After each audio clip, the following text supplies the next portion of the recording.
ఇంకొక పక్కన దగ్గర మీరు చూసినప్పుడు నరేగా కింద 54,94,000 కుటుంబాలకు 90 లక్షల మందికి 42 కోట్ల మందికి ఉపాధి కల్పించారు. అది కూడా ఒక హిస్టరీ. ఇవన్నీ చేసిన తర్వాత ఇప్పుడు కొత్తగా మీరు చూస్తే ఒక సమస్య, నరేగా పోయి జీరామ్జీ వస్తూ ఉంది. 40% మనం కాంట్రిబ్యూట్ చేయాలి. అయినా పర్వాలేదు, ఏమాత్రం బడ్జెట్ తగ్గకుండా నిధులు కేటాయించే విధంగా ముందుకు పోతున్నాం.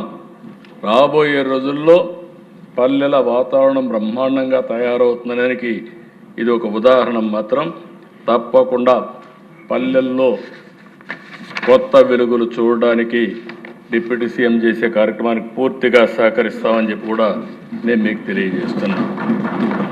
ఈరోజు ఇక్కడ మినిస్టర్స్ అందరూ కూడా బాగా పనిచేస్తున్నారు, పోటీపడి పనిచేస్తున్నారు. ఇంకా చేయాల్సిన కూడా అవసరం ఉంది.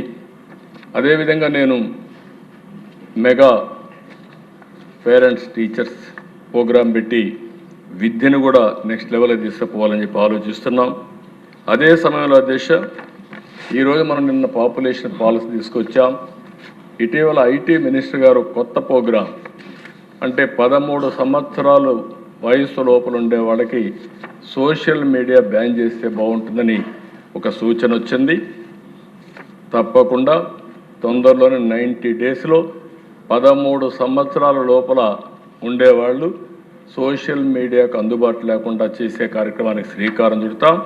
13, 16 సంవత్సరాలు చర్చ చేస్తున్నాం. అందరూ ఒప్పుకుంటే దాన్ని కూడా ఏం చేయాలని ఆలోచిద్దాం.